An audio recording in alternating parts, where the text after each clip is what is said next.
I hate what I was.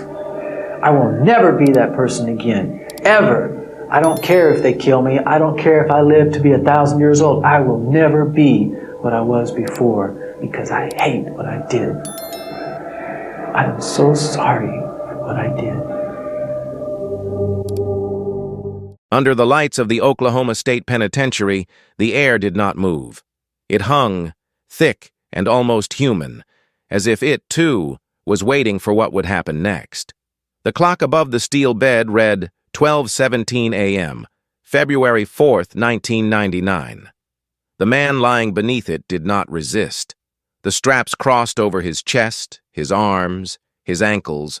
The fabric bit into skin but drew no blood. Someone checked the tube that fed clear liquid into his veins. The hiss was soft, almost polite. It smelled of metal and disinfectant. A hymn came from somewhere in the room, fragile and out of tune, the kind of sound a person makes when they are trying to fill silence but only stretch it thinner. The man's lips moved. His words were low, careful, meant for no one in particular. The guards avoided looking at him for too long. There was nothing left to do. When the warden nodded, the first chemical slid through the line, clear and indifferent. The man's body shifted once, his fingers tightening and then relaxing again. His face stayed calm. His pulse slowed. The clock kept time. Outside the glass wall, people watched. Some with anger, some with curiosity, some with nothing left to feel. This was the end of Shawn Richard Sellers, 29 years old, the youngest person executed in modern America for a crime committed as a child. 13 years of courtrooms, interviews, prayers, protests, all pressed into this one moment where everything that had ever been said about him became useless. If the law had waited 6 more years, there would have been no execution. The world beyond these walls would have changed its mind about killing children. But law is a machine built to follow its own shadow. It does not look backward, and it never apologizes for being on time. Long before the straps and the hymn, there was a Circle K store on the edge of Oklahoma City. September 8th, 1985. The lights hummed overhead, sharp and colorless. The air smelled of stale coffee and floor polish. Behind the counter, a man named Robert Bauer counted change. He was 32, steady, and tired. The bell above the door rang. 2 teenagers entered, one taller, one quieter. They bought drinks, joked, asked small questions about the store. The taller one smiled too easily. The other kept watching the corners of the room, the shadows behind the aisles. They talked about cars, about nothing. When Bauer stepped outside to look at an engine problem, the quiet one walked away, around the side of the building. For a moment he stopped. His heart beat fast, his breath uneven. He almost left. Then something turned inside him, an invisible click that erased hesitation. He came back holding a revolver. The first shot missed. The second tore the air apart. The third ended a life. Bauer fell behind the counter, his body folding like paper. Blood spread beneath him in a slow, confused shape. The store kept humming. The fluorescent light flickered once and then steadied, as if nothing had happened. They laughed when they drove away, not because it was funny, but because the human brain sometimes laughs when it cannot handle what it has done. The car radio played something cheerful. The road ahead was dark and endless. Time moved forward, but not cleanly. The boy who killed in that store began to dissolve. He grew taller, older, heavier, but pieces of him were left behind in that small, bright room. Each year took something from him, some fear, some guilt, some piece of sense. When the state finally called him a man, there was not much of the boy left. The prison where he waited was cold in every season. He learned to draw, to write, to pray. Some said he found God. Others said he found performance. In the end, it didn't matter which one was true. Belief and pretending often look the same when a person is locked away long enough. He wrote that he hated what he had been. He said he would never be that person again. He said it over and over until the words stopped belonging to him. He became 2 people, the one who had done it and the one who could not imagine doing it. Both lived inside the same cage of skin. The state did not care which one of them lay on the bed that night. It cared only that a name matched a file, that a crime matched a punishment, that the machine of justice finished what it started. Back at the Circle K, the floor was replaced, the shelves cleaned, the stains scrubbed away. Customers returned, the lights were fixed. No one walking in could imagine that once, at 2 a.m, a man had fallen there and never risen again. But ghosts cling to ordinary places. They wait, patient and invisible, for someone to remember. In the penitentiary, there were no ghosts, only procedures. Guards wrote reports. The chaplain closed his book. The witnesses signed papers. The body was wheeled away, tagged, and delivered. Somewhere, a family marked the date as justice. Somewhere else, another family called it murder again. Only slower and quieter this time. The 2 rooms, the Circle K and the death chamber, were mirror images of each other. Bright, cold, ordinary.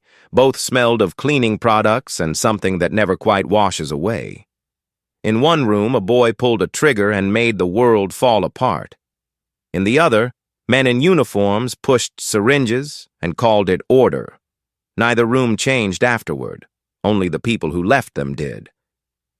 If the law had waited 6 more years, Shawn Sellers would have died of old age in a cell. The country would have declared that no child, however monstrous, should be executed. There would have been arguments on television, letters to editors, a brief moment of collective discomfort before moving on. But the law did not wait. The state preferred completion. So at 12:17 a.m., in a room scrubbed too many times to ever feel clean, the same cycle repeated, a quiet act made by people who said they had no choice. Outside, the night continued. Cars passed the prison on the highway. Somewhere, lights flickered over a gas station counter. A windbreaker swayed on a hook. The world went on pretending it was safer than before. Robert Bauer's nights were simple, the kind of nights that never made the news. He worked the graveyard shift at a Circle K on the quiet edge of Oklahoma City. The streets outside were mostly empty after midnight, except for the hum of highway traffic and the sigh of trucks pulling through for gas. Inside, the store smelled of burnt coffee and cold air conditioning. The clock above the register ticked too loudly when no one was around. He kept exactly $50 in the till, as company policy required. The rest was locked in a small metal box under the counter. He counted it twice every night, the same way he always did, careful, methodical, steady. It wasn't fear that made him cautious. It was habit. Routine was the one thing that kept long, lonely hours from turning strange. Customers came and went, factory workers on their break, couples chasing late-night snacks, teenagers with laughter too loud for the hour. Robert greeted them all with the same calm tone. He liked small talk. It filled the space. Sometimes he told jokes that weren't funny, just gentle. The people who stopped by often remembered him as the kind man behind the counter, the one who never lost patience, who treated everyone like a neighbor. He liked the quiet after 3 a.m. when the parking lot lights hummed and the coffee pot crackled. He thought about bills, maybe a small vacation, maybe nothing at all. Nothing in that small store hinted at tragedy. The hum of the lights, the gentle clink of coins, that was all. And then, one night, 2 boys walked in. And the hum didn't stop, but everything else did.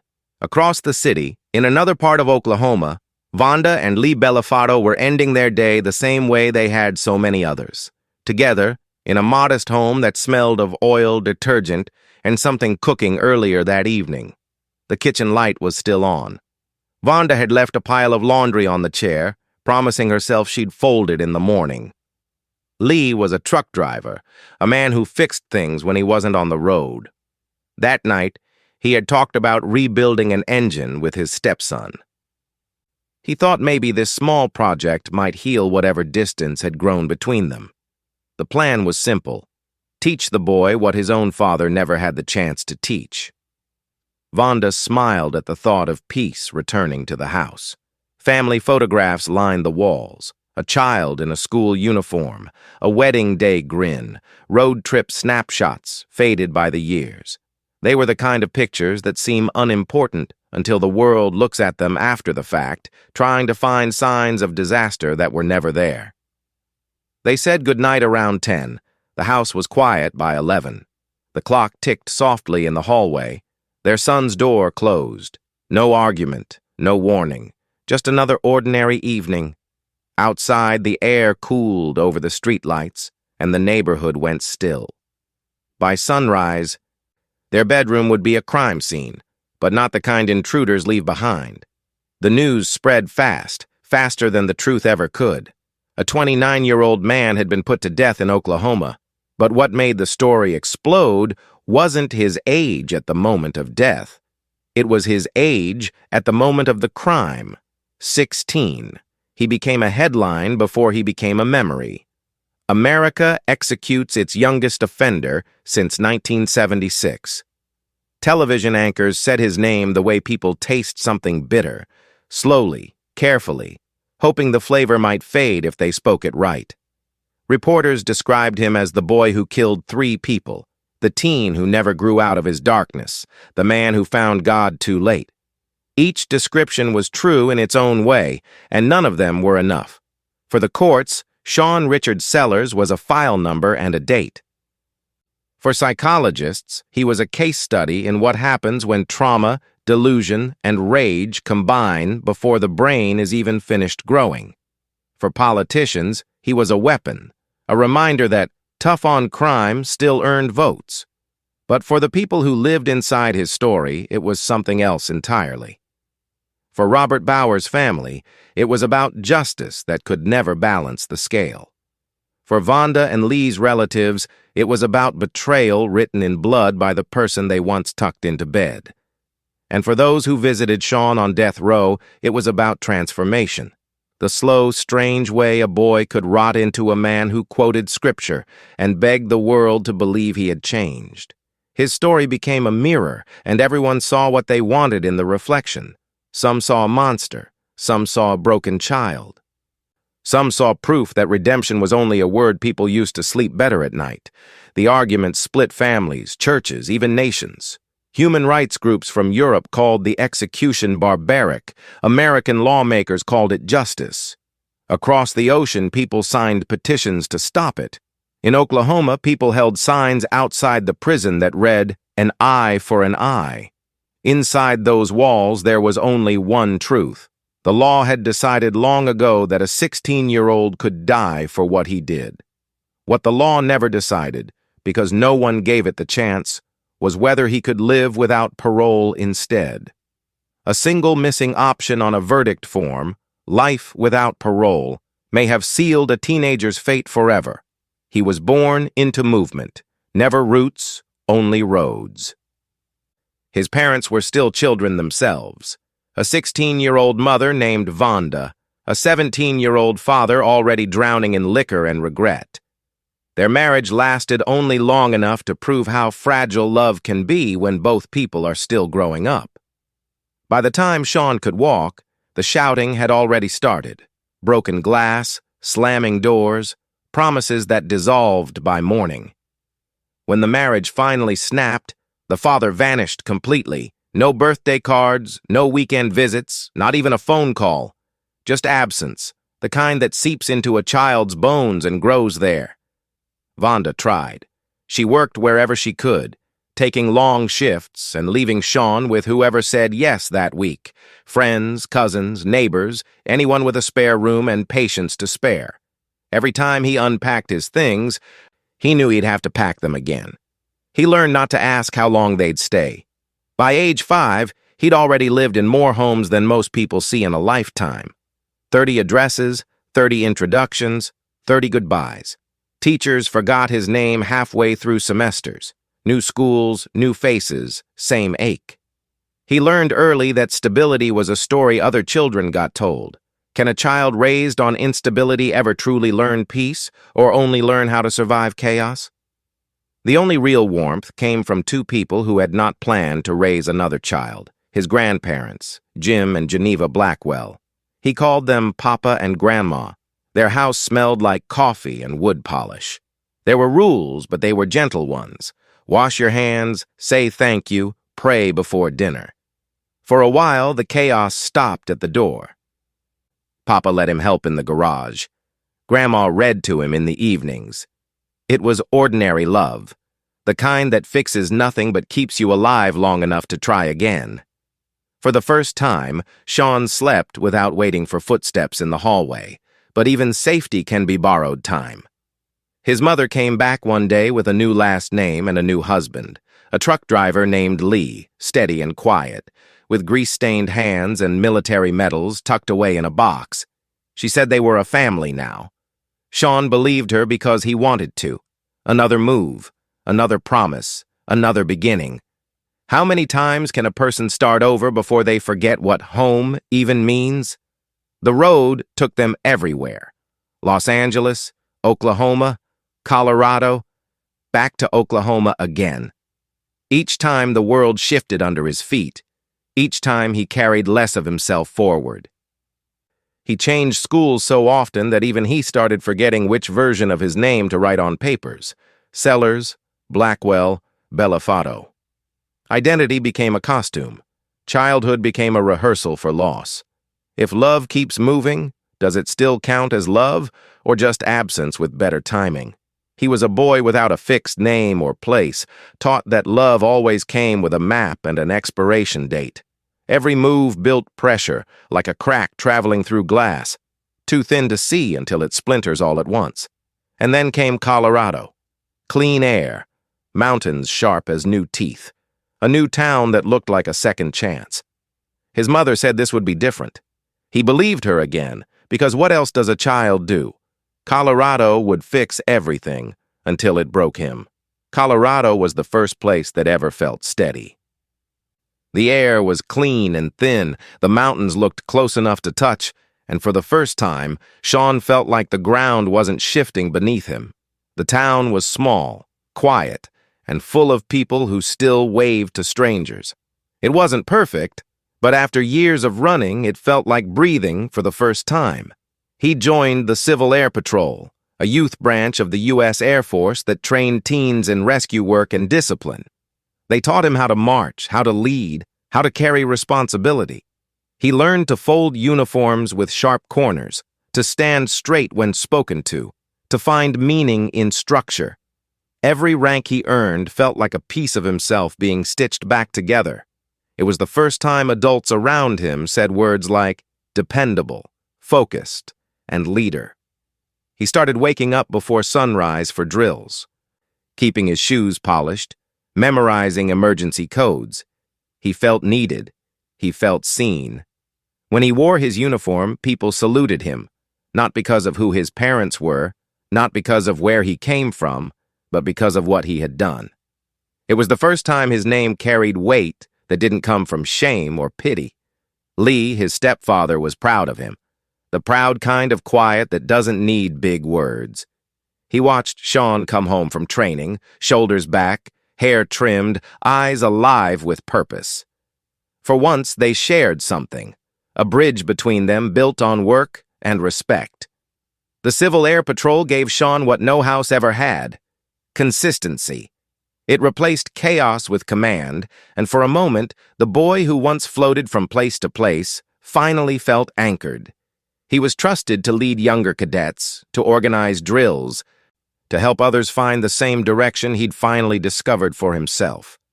He started drawing again, planes, mountain peaks, insignias. His room stayed clean. His grades stayed high. He made friends. He smiled more often. Even his teachers noticed. The turbulence of his childhood seemed to fade, replaced by a rhythm he could finally keep up with. For the first time in his life, he wasn't just surviving, he was living. And he believed, deep in his heart, that this was what normal felt like. He thought maybe this was what love looked like when it wasn't breaking something. Maybe this was what home felt like when it wasn't temporary. But home never lasted long for Shawn Sellers. When Vonda and Lee announced they were moving again, back to Oklahoma, He felt the world tilt under his feet. He begged them not to go. He pleaded for one thing, just one moment of stillness. He said he could live with another family, finish school, stay with his squadron, anything but start over again. He had built a life there, real friends, real goals, a real self. But his parents didn't see what he saw. They thought he was young and resilient, that he could adjust, that it was just another move. They were wrong. He begged to stay. The answer was no. And something snapped. The return to Oklahoma felt like punishment disguised as family duty. The air was heavier there, flat, humid, unkind. The horizon stretched forever but led nowhere new. Colorado had been bright, alive, full of purpose. Oklahoma was still gray and cruelly familiar. The first week back, Shawn stayed silent through dinners. He stopped polishing his shoes. His uniform stayed folded at the bottom of a box, still smelling faintly of mountain air and hope. The friends he'd made in Colorado wrote letters that went unanswered. Their words felt like messages from another lifetime. School became something he endured rather than attended. He walked the halls like a ghost, present, but not alive. Teachers described him as polite but distant. Classmates barely noticed him. His grades slipped. His drawings changed. The airplanes and mountains he once sketched became something else. Shadows, crosses, sharp-toothed creatures crawling across notebook margins. His lines grew darker, pressed deeper into the page as if he was carving instead of drawing. The faces he drew had no eyes. The hands were always clenched. He stopped talking about the Civil Air Patrol. He stopped talking about anything. The house didn't feel like a home anymore. Every argument with his mother echoed louder than the last. Every silence after left a new bruise on the air. His stepfather's attempts at connection, mechanic lessons, advice, chores, landed like insults instead. The respect he once felt curdled into resentment. Inside him, the world was collapsing quietly. He felt small again, smaller than ever, like he had been demoted back into the chaos he thought he'd escaped. The structure that once gave him pride now mocked him. The order that once made sense now seemed fake. He began searching for something, anything, that could make him feel powerful again. At first, it was curiosity, a borrowed book, a rumor from another student about forbidden knowledge and secret symbols. The words felt electric, dangerous. They promised control. They promised answers to questions he didn't even know how to ask. What if power didn't come from belonging, but from standing apart? What if strength wasn't discipline, but defiance? What if everything he'd been taught was a lie, and the only truth worth knowing was the one people were too afraid to speak aloud? He began reading about dark rituals and ancient symbols, not because he believed, but because belief itself felt like rebellion. The pages told him the world was weak, that real power lived in those who dared to take it. He liked that idea. It made sense in a way his life never had. His curiosity grew teeth. Curiosity turned to practice. Practice turned to obsession. The boy who once marched in uniform now sat alone in a dim room, surrounded by candles and drawings scratched into notebook paper. He wrote words he didn't understand. He spoke to shadows and waited for answers. It wasn't madness yet. Not then. It was hunger, the kind that comes from being ignored for too long. But hunger turns cruel when it isn't fed. He wanted the world to notice him again. He wanted to feel something sharp enough to remind him he still existed. And then one night, he heard it. A whisper. Soft. Familiar. The voices he once ignored started answering back. The descent was slow, so slow that it almost looked like evolution. From the outside, Shawn Sellers didn't look like a monster in the making. He looked like a quiet, lonely kid who drew too much, slept too little, and thought too hard. But inside him, something was rearranging itself piece by piece into something new and terrifying. The rituals started as experiments. He said he was trying to see what was real. He pricked his finger and watched the blood bead on his skin, fascinated by how alive he looked in red. Then he collected the drops, tiny, sacred, secret, and hid them in small glass vials in the refrigerator. It was proof, he said, that he could control something in his life. By the time he turned 16, those vials had multiplied. His notebooks were filled with symbols stolen from books no teenager should have owned. He read Anton LaVey's Satanic Bible like scripture, underlining verses that promised power, freedom, vengeance. Do what thou wilt became a prayer. Indulgence, not abstinence, became a lifestyle. He didn't see evil in it. That's the part that still chills you. He thought he was finally telling the truth in a world built on lies. Shawn's rituals grew bolder. He burned pages from his school books as sacrifices. He drank animal blood at school to prove he wasn't afraid of death. He drew pentagrams on his arms with a knife and said it made him feel awake. He was no longer searching for belonging. He was manufacturing purpose. And then came the pills. Amphetamines. Small white capsules that kept him awake through the night. They made his heart race and his thoughts hum. He said the world was finally moving at his speed. The drugs blurred the border between fantasy and faith, between what he was thinking and what he was doing. His body was buzzing, his mind was unraveling. Sleep became an enemy, sanity became a theory. But no one noticed, no one cared, not his teachers, not his parents, not the system that should have stopped him before it was too late. America loved punishing broken kids, it just never loved fixing them. In that darkness, he met Richard Howard. Richard was another teenager, another misfit orbiting the same storm. They recognized each other instantly, the way damaged people do. Both angry, both curious, both convinced they were smarter than the world that ignored them. Their friendship started with jokes and rebellion, late-night movies, whispered conversations about death and freedom. But soon, the jokes weren't funny anymore. They talked about violence like it was science. They described pain like it was an experiment. They called it thought exercises, killing fantasies, hypotheticals. They'd sit for hours imagining the perfect murder, how to do it, how to get away, how to make it mean something. They were two kids pretending to be gods, rewriting morality with dirty fingernails and borrowed rage. At first, it was just talk. But talk is where monsters rehearse.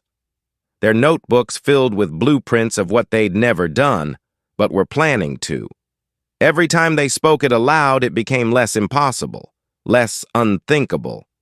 They told themselves it was about power, but it was never power. It was hunger, and every hunger eventually wants to eat. Shawn said he wanted to feel what killing was like. Richard didn't flinch. He nodded. He understood.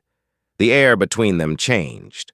The theories were no longer theory. They just needed a name, a target, someone who wouldn't fight back, someone who wouldn't be missed too much. Their thought experiments found a name. Robert Paul Bauer, the man who refused to sell beer to a teenager at a Circle K. A man who did everything right and still died for it. Tell me, what's more terrifying? That a man died for obeying the law, or that two children decided that made him worth killing? September 8, 1985. A Sunday night that looked like every other. Quiet streets, a thin moon, and a Circle K convenience store glowing under fluorescent light like a lonely island in the dark. Inside was Robert Paul Bauer, 32 years old, polite to everyone, steady as clockwork. He had been working that night shift long enough to know all the regulars by name. He brewed fresh coffee on the hour, stacked the cigarettes neatly, and hummed along to the radio when nobody was around. There were rules that kept him safe, or were supposed to. Never keep more than $50 in the register. Never unlock the office safe alone. And if anything looked suspicious, call the police before doing anything else. But routine kills fear, and routine, that night, killed him. At 11:45 p.m., two teenage boys walked in. They weren't strangers. One of them, Richard Howard, had been there before. A familiar face, friendly enough to make conversation about cars. The other was quieter, distant. That was Shawn Sellers. They bought fountain drinks, talked idly about mechanics, laughed about nothing. For nearly an hour they stayed, asking casual questions. "No cameras here? You alone every night?" Bauer, kind to a fault, answered them honestly. "No cameras, company policy. Just him and the humming lights until dawn." When Richard mentioned his clutch was acting up, Bauer didn't hesitate. He locked the register, stepped outside to take a look, and knelt to check under the hood. It was a small kindness, one that cost him everything. Behind him, Shawn froze. The revolver in his hand trembled. He could have walked away. He could have decided none of it was real. But something inside him, the hollow voice that had been whispering for weeks, told him this was the moment he'd stop being powerless. He raised the gun, hesitated, heard that whisper again. Coward. The first shot missed. Bauer flinched, eyes wide, realizing too late what was happening. The second bullet tore past him, shattering glass. The third found him, square in the torso. He collapsed behind the counter, clutching a green windbreaker to his chest as if it could protect him. His last sight was of two boys running, one laughing, the other silent. The laughter didn't stop until the car hit the highway. The night swallowed it whole. Robert Bauer's blood dried on tile no one cleaned until sunrise. The investigation began the next morning with fluorescent lights flickering over the stain. Detectives moved methodically. Photographs, fingerprints, cash count. Nothing missing but $50. No sign of struggle, no cameras, no witnesses, no fingerprints that matched anything on file. A random killing, they said. Probably a drifter. Maybe a robbery gone wrong. The case sat cold before it was even warm. Weeks turned into months. The register was replaced. The walls were repainted. Customers came and went. But somewhere in Oklahoma City, two teenagers carried a secret that should have been impossible for boys their age to bear, except they weren't bearing it. They were celebrating it. In the police files, the page stayed open under unsolved. No suspects, no footage, no motive. And buried in the evidence room, a single bag of untested shell casings waited, quiet, forgotten, like the only witness that had survived. By early 1986, the violence inside Shawn had found a new address: home. He was 16 now, gaunt from sleepless nights and amphetamines, his eyes red-ringed and restless. The Circle K murder hadn't quieted him. It had rewired him. Once you've taken a life, fear stops working the same way. The darkness doesn't go away. It just starts asking for more. At home, every argument with his mother burned hotter. Her voice, once worried, now carried accusation.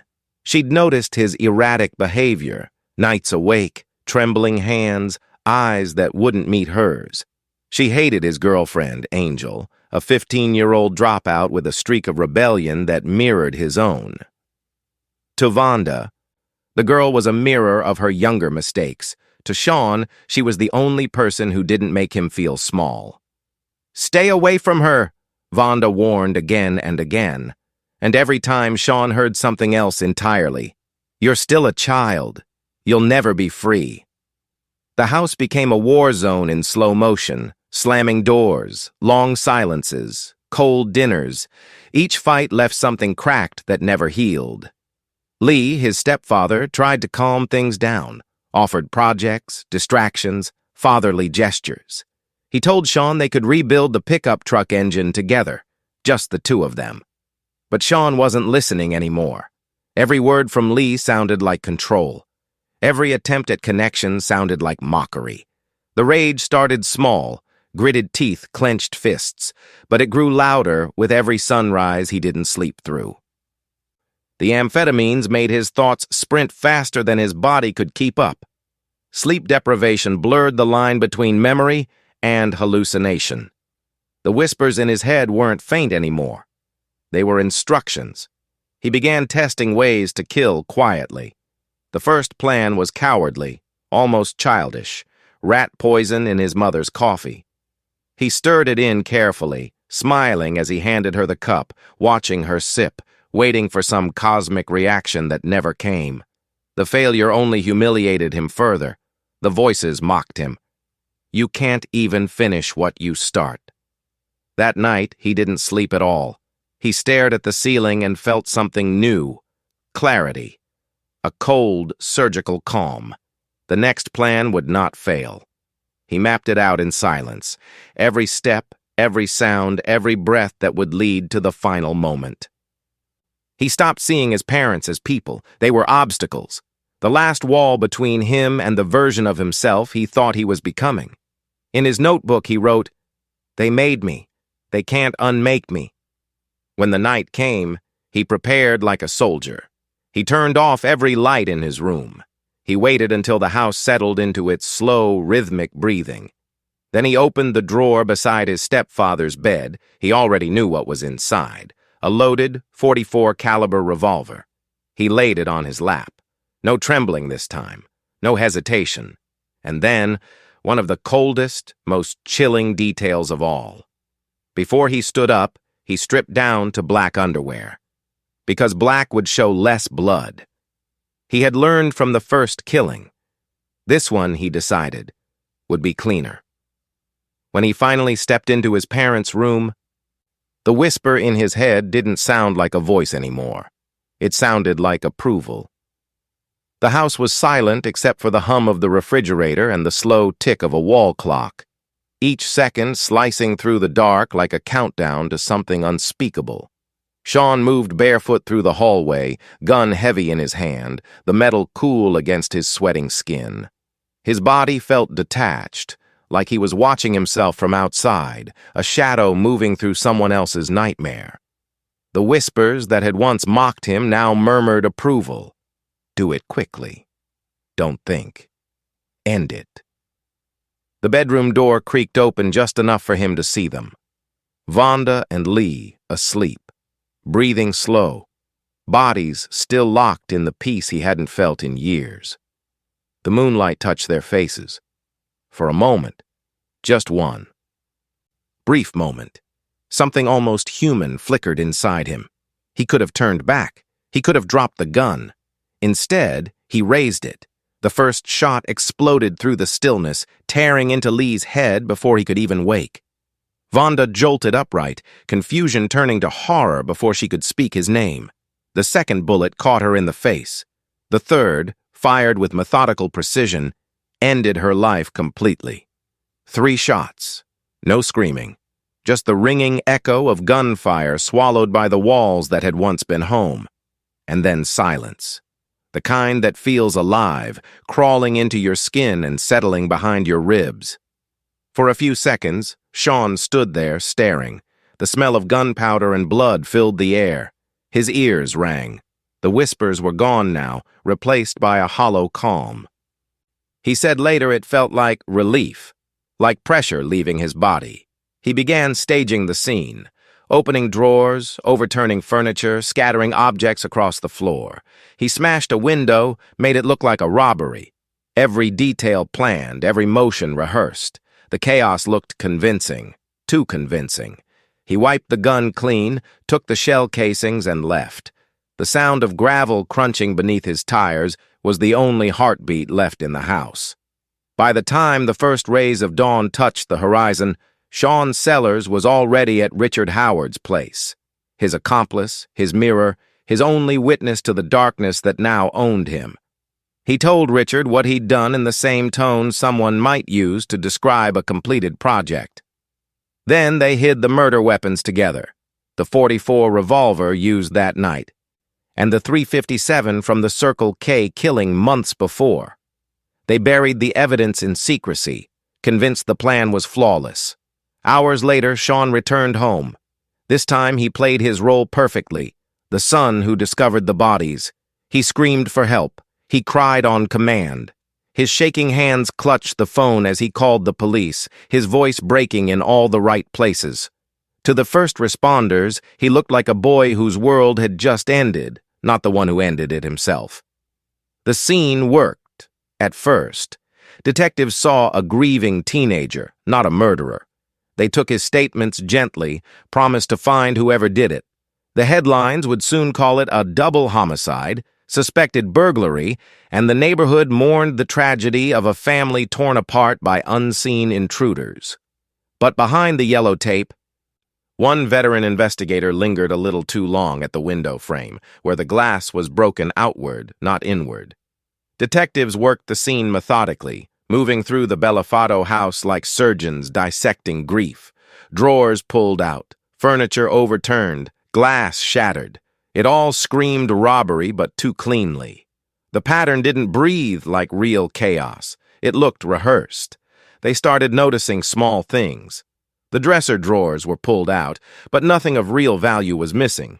Jewelry still in boxes, cash left untouched. The window glass was scattered outside the frame, not inside. One officer crouched beside it and muttered quietly, "Someone wanted us to think they came in this way." The crime scene photos told one story. The air in the house told another. Neighbors said the night had been quiet. No barking dogs, no shouts, no sounds of struggle. Lee and Vonda had gone to bed early after dinner, planning a quiet weekend. No enemies, no debts, no reason for violence. And yet, 2 corpses, 3 bullets, and a teenage son with a perfectly timed alibi. Still, the grief looked convincing. Shawn cried the way cameras expect people to cry, loud, shaking, but never messy enough to feel raw. Detectives chalked it up to shock. After all, what kind of 16-year-old kills his own parents? Days passed, and the robbery theory began to collapse under its own weight. There was no forced entry, no fingerprints that didn't belong to the family. The gun was missing, but Lee had owned several, one of which, neighbors confirmed, hadn't been seen since the night of the murders. Then, one detective pulled out a cold file, a murder 6 months earlier. A convenience store clerk shot at close range in the same part of Oklahoma City. 3 bullets, same type of weapon, no suspects, no footage. He pinned the 2 cases side by side on the board and drew a faint line between them. It was only a hunch, but it was the kind of hunch that changes everything. The department began re-interviewing everyone in Shawn's circle. Teachers, classmates, and finally, Richard Howard, the friend who swore Shawn had been with him the night of the murders. The alibi had been airtight, his story consistent, rehearsed down to the minute, until it wasn't. Pressure cracks people in different ways. Some cry, some run. Richard talked. The first time he slipped, mentioned something about helping clean up. Detectives leaned in. Within hours, the words started spilling faster, tripping over themselves. He told them about the night at the Circle K, about the laughing in the car, about the second set of murders. He told them where the guns were buried, both of them, wrapped and rusting under layers of dirt and guilt. He even told them what Shawn had said that night, how he described killing his mother as like taking a deep breath. When they dug up the weapons, the serial numbers matched Lee's missing revolver. The shell casings matched the store clerk's killing. The perfect alibi fell apart in a single confession. And the boy who once played the grieving son was about to be exposed as the architect of every corpse in his story. Richard Howard broke faster than anyone expected. What started as a slip of the tongue became a flood. Once the first lie cracked, the rest fell apart with horrifying precision. He sat in the interrogation room for 9 hours, trembling, his words zigzagging between loyalty and fear. But fear always wins. He told them everything. He described the night at the Circle K, the way Shawn wanted to know what it felt like. He recounted how they laughed in the car afterward, how the gun smelled like metal and adrenaline, how Shawn called it a test. He said the murder wasn't about money or even revenge. It was about control, power, proof. Then came the second story, the night of the family murders. He said Shawn showed up at his door in the middle of the night, pale, calm, eyes like glass. He didn't say much, just, "It's done." He carried the .44 in a towel and handed it to Richard as if it were nothing more than a borrowed tool. They hid both guns together, the .44 and the .357, under loose dirt behind Richard's house, between the roots of an old oak tree. When detectives unearthed them months later, the metal was rusted, but the truth wasn't. Ballistics confirmed what Richard had said. Both weapons tied directly to the murders. The bullets that tore through Robert Bauer's body matched the revolver Lee Bellafato had once kept beside his bed. The pattern of violence connected perfectly, a map drawn in blood, looping from a convenience store to a family home. The timeline fell into place like puzzle pieces that had been waiting for someone to stop pretending they didn't fit. The investigators now saw the boy differently, not as the quiet, grieving son, not as a misled teenager, but as something colder. More deliberate, an architect of death rehearsing murder like a performance. And yet, even as the evidence solidified, something strange began to emerge. The testimonies, the psychiatric notes, the drawings, the inconsistencies in Shawn's memory. They didn't line up neatly. He didn't just seem manipulative, he seemed fragmented. One moment, he was lucid, calculated, joking about the killings. The next, he appeared confused, claiming not to remember the acts at all. In one session, he referred to himself in the plural. In another, he described the other one as the real killer. The investigators dismissed it as theatrics, but the psychologists didn't. The deeper they looked, the more it began to seem like Shawn Sellers wasn't one boy at all, but several selves fighting for control inside the same body. And if that was true, who exactly had pulled the trigger? The trial began in 1986 inside an Oklahoma courtroom that smelled of dust, wood polish, and anticipation, the kind of place where guilt is decided long before the verdict. At the front of the room sat District Attorney Robert Macy, famous for his conviction rate and his flair for spectacle.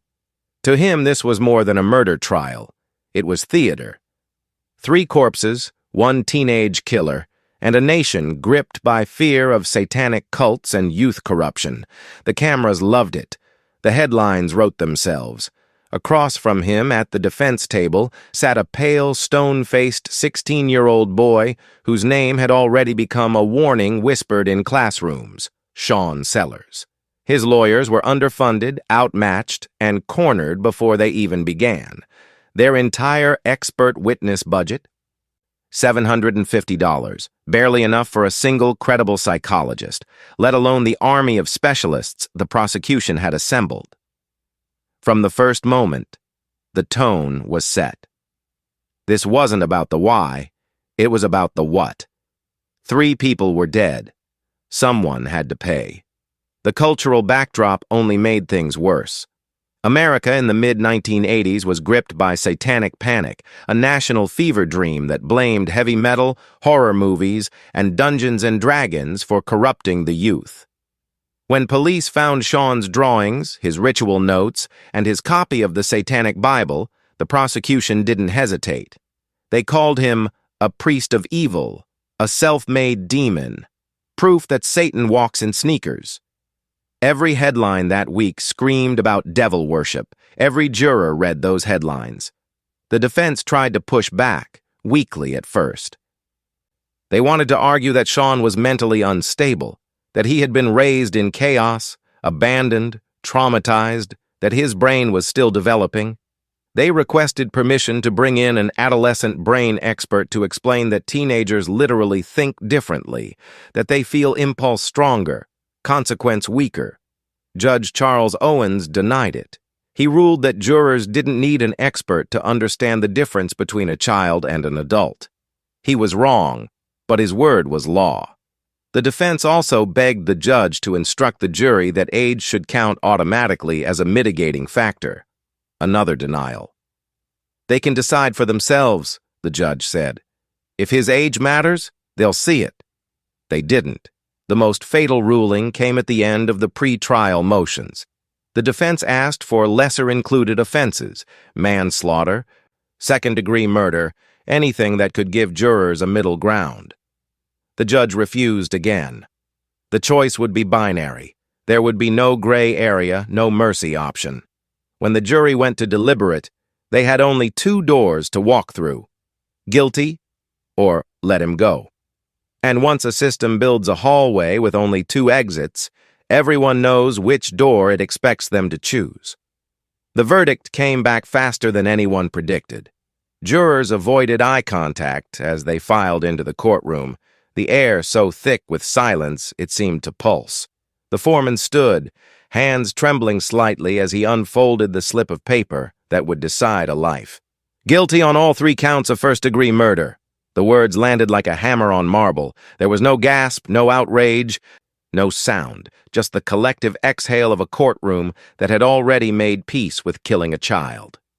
Then came the recommendation, the phrase that froze the air: death, on all counts. The date was October 2nd, 1986. Shawn Sellers was 17. He showed no emotion, only a faint twitch at the corner of his mouth, as if part of him had expected this from the beginning. His attorneys looked gutted. There was nothing left to fight for. Oklahoma law at the time didn't offer life without parole as a sentencing option. That wouldn't exist until the following year. In 1986, the scale of justice had only 2 weights: freedom or death. If the same crime had been tried just a few months later, his punishment could have been permanent confinement, a life to rot instead of a date to die. But the law, like everything else in his life, had terrible timing. The courtroom applauded quietly when it ended. The prosecutor shook hands. The jurors went home to dinner. The newspapers printed his name beside the word monster. And somewhere in that noise, the boy who once wore a Civil Air Patrol uniform disappeared for good. Shawn was transferred from the county jail to Oklahoma State Penitentiary in McAllister, the same place where men twice his age waited for the same fate. He was now one of the youngest inmates on death row in the United States, 17 years old, a child in a cell built for ghosts. Death row was nothing like the chaos he'd grown up in. It was worse, because it was orderly. Every hour measured, every step counted, every movement monitored by cameras and keys. No friends, no family, no noise but the shuffle of chains. The lights never truly went out. He was assigned a number, stripped of color, stripped of name. The rituals he once performed with blood and smoke were now replaced by institutional monotony: metal, concrete, scripture. And somewhere between the cold walls and the long nights, something inside him shifted. He began reading again, but not the books that once fed his rage. The Satanic Bible was replaced by another black book, the Holy Bible. The same intensity he once poured into darkness now burned toward light, or what he thought was light. He started praying, writing letters, talking about salvation, about forgiveness, about redemption. To the guards, it looked like repentance. To the chaplain, it looked like rebirth. To the families of his victims, it looked like a performance. But inside that 6x9 cell, the altar truly did change. And soon, so would the name on it. On death row, time doesn't pass. It corrodes. Each day is identical until something cracks. And for Shawn Sellers, that crack came disguised as salvation. He began with silence. Days of staring at the wall, replaying his trial, his parents' faces, the sound of the gun. Then, one morning, he asked the chaplain for a Bible. Nobody thought much of it. Prisoners found God every week in McAllister. Most lost him again before the month was over. But Shawn didn't stop reading. He devoured Scripture the same way he once devoured LaVey's words, obsessively, word by word, like decoding a secret. He prayed aloud, wrote psalms in the margins of old notebooks that used to hold pentagrams. The same boy who once bragged about drinking blood now wept during prayer circles. To the prison staff, it was remarkable. A model inmate, polite, articulate, changed. To the chaplain, it was a miracle. But to the families of his victims, it was theater. A killer rewriting his own ending, baptizing his sins with borrowed verses. He started writing letters to anyone who'd listen. Church groups, youth programs, students. His handwriting was neat, deliberate, almost delicate. "Don't walk the road I walked," he'd tell them. "Darkness doesn't free you, it feeds on you." He gained pen pals, hundreds of them, mothers who saw him as proof that even monsters could be saved, preachers who quoted him in sermons, teenagers who sent him drawings and prayers. Eventually, a Christian publisher picked up his story. His autobiography, Web of Darkness, painted his transformation as redemption, a boy seduced by Satan, reclaimed by Christ. He wrote another book, too, a collection of poems titled Shuador, filled with verses about love, guilt, and mercy. His name began appearing in church bulletins, prison ministry pamphlets, even talk shows. The media turned him into something new, a symbol. To some, a miracle. To others, an insult to the dead. When reporters asked Vanda's relatives what they thought of his newfound faith, they said it plainly. He can't kill 3 people and then call himself born again. Still, the transformation fascinated the public. A boy once called the devil's child was now America's youngest death row evangelist. He quoted the Bible during interviews. He smiled softly in photographs. He told viewers he was ready to die if that was what God wanted. It was a story too neat to question. Until someone did. In 1992, a team of mental health researchers began re-examining his case, hoping to understand how a teenager could commit such atrocities. They combed through old records, childhood reports, and medical history. Among the forgotten documents, buried deep in his early files, they found something strange, something no one had brought up in court. When Shawn was 8 years old, he had fallen from the back of a pickup truck and struck his head on the pavement. There had been brief hospitalization, no follow-up, no scans, until now. New technology allowed them to map the injury. The brain scans came back with sharp, undeniable differences. Fractured electrical patterns, disassociated waveforms, areas that flickered in ways normal brains didn't. The psychiatrists looked at the results, then at each other. The boy they'd sentenced to death might not have been one boy at all. The scans glowed like constellations of confusion, electric storms in a skull that looked ordinary from the outside. Using quantitative EEG, the doctors tracked brain activity while Shawn was awake, asleep, and shifting through the moods he called the waves. What they saw made even seasoned neurologists hesitate. Every few minutes, the readings changed completely, like they were looking at a different person, not metaphorically, literally. The brainwave patterns split and reformed in distinct signatures, as though multiple operating systems were fighting for the same hardware. In one test, Shawn wrote smoothly with his right hand. Minutes later, during another phase, he reached for the pen with his left, confused when they asked him to switch back. His handwriting changed shape, letters sharper, faster, unfamiliar. His voice altered too. Even his pulse shifted rhythm. The specialists began naming the fragments they found. There was Danny, left-handed, impulsive, unaware of the others. There was the controller, cold, precise, emotionless, the one who, according to Shawn's fragmented memories, did what had to be done.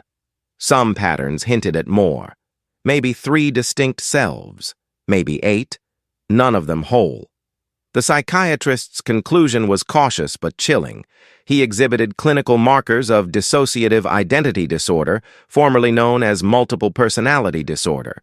Their report traced the roots backward: early trauma, abandonment, the sexual abuse in Los Angeles, the head injury, the relentless instability. Each piece a blow to a developing mind until the mind split itself into parts to survive. One self might have loved his mother, another might have hated her. A third, the one the EEG identified as the controller, might have killed her. Suddenly, the old question of guilt began to rot from within. If the hands that pulled the trigger belonged to one personality, but the self sitting in the cell had no memory of it, what did responsibility even mean? The defense seized on this discovery, desperate to reopen the case. They filed petitions, citing the new neurological evidence as proof that the trial had been incomplete, that the person they condemned was not the same person who committed the crimes. But the law doesn't bend easily, not even for ghosts inside a single mind. The courts reviewed the evidence and called it fascinating, even credible. They acknowledged that it raised significant concerns. Then they used the one word that kills mercy better than hate ever could: procedural. The evidence, they said, should have been introduced at the original trial, and since it hadn't been, it could not be considered now. The truth, no matter how persuasive, had missed its legal deadline. The scans showed a fractured brain. The court saw only a closed file. The appeals moved like molasses, slow, suffocating, inevitable. Each petition filed by Shawn's lawyers seemed to sink into the same bureaucratic swamp, resurfacing only to drown again under new technicalities. By the late 1990s, his case had reached the 10th Circuit Court of Appeals, where judges finally acknowledged what every moral instinct screamed: this wasn't an ordinary killer.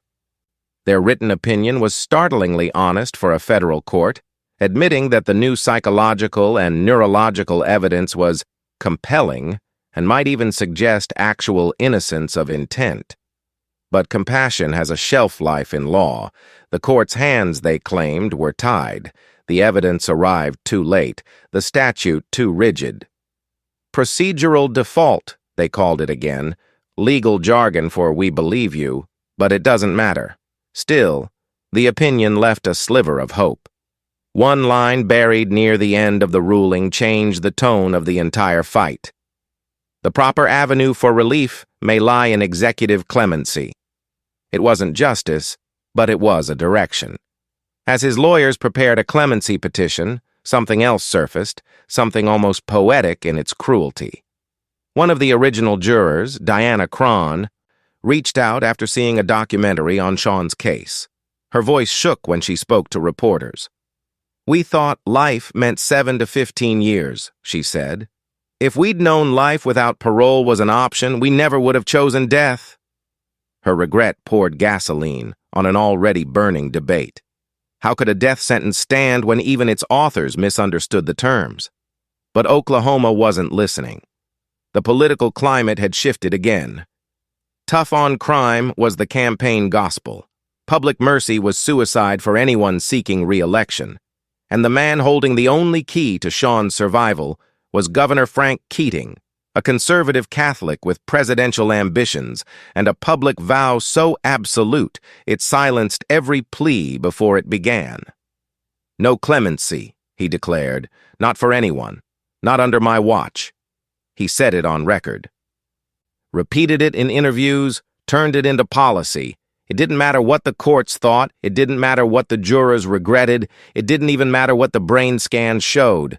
Because mercy, in Oklahoma, had an expiration date, and Shawn Sellers had already passed it. By 1999, the case of Shawn Richard Sellers had outgrown Oklahoma. It was no longer a local tragedy, it was a global headline. What began as the story of a teenage killer had mutated into a moral standoff between the state and the world. Amnesty International issued a blistering statement. Executing a man for crimes committed at 16 violated international human rights law. The European Union condemned it outright, calling the act a barbaric relic. Archbishop Desmond Tutu wrote directly to the governor, pleading for mercy in the name of redemption.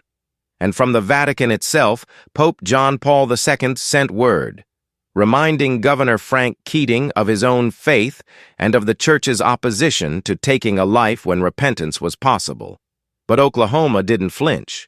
American bar associations weighed in. Celebrities signed petitions. Biographers called it a test case for civilization itself. The airwaves filled with preachers and activists debating whether the boy who once worshipped Satan had truly been reborn in Christ. On television, his soft-spoken interviews turned him into a strange paradox, both villain and victim, devil and disciple. Across the ocean, European newspapers printed his photograph beside the words, "executed child." In Oklahoma, the local press countered with headlines like, Justice delayed too long. The divide was complete. One side prayed for mercy, the other demanded closure. Inside McAllister Prison, the staff who'd known Shawn for years took the stand at his clemency hearing. Their testimonies gutted the defense narrative. The warden, Gary Gibson, called him manipulative. Guards described rehearsed tears, scripted lines, subtle lies. "He's playing to the cameras," one said. "He's been playing everyone since he walked in."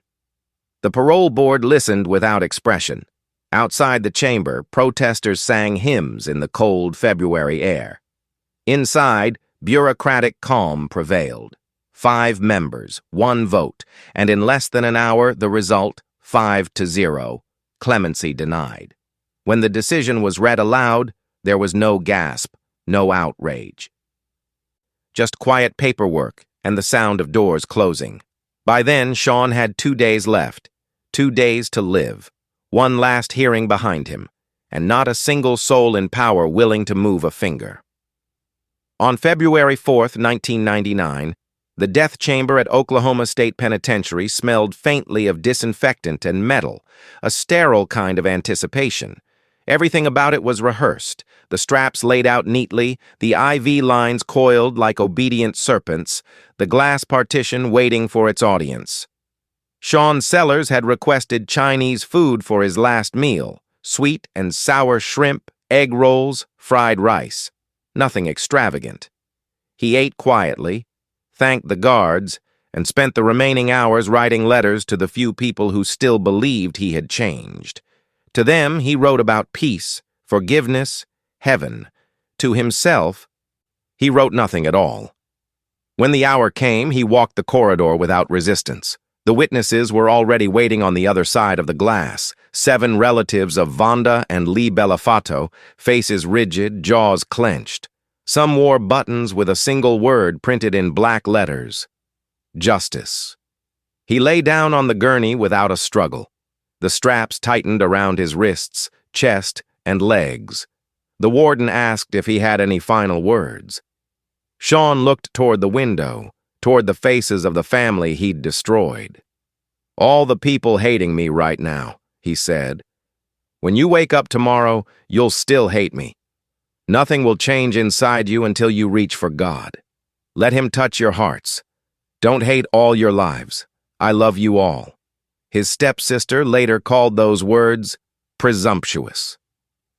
She had waited for an apology and got a sermon instead.